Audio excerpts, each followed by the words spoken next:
Thalassaemia مریض بچوں کو اگرچہ ہم اپنے خون سے مکمل زندگی نہیں دے سکتے، البتہ ان کی زندگی کے کچھ دن بڑھا سکتے ہیں۔ یہ کہنا تھا assistant commissioner C T D Gujranwala جناب عمران عباس چدر صاحب کا۔ وہ عظیم دینی درسگاہ جامعہ نصرت علوم گوجرانوالہ تشریف لائے اور انہوں نے ان مریض بچوں کے بارے میں بتایا اور ان کی بے بسی اور اس مہلک بیماری کے بارے میں بتایا کہ ان مریض بچوں کے لیے بلڈ کا انتظام کرنا بہت مشکل ہے، جس کی وجہ سے یہ بچے اور والدین بڑے پریشانی کی حالت میں زندگی گزارتے ہیں۔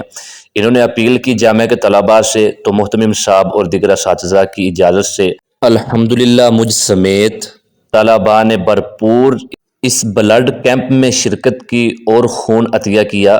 100 بلڈ بیگز کا عطیہ ان طلباء کرام نے ان کو فراہم کیا۔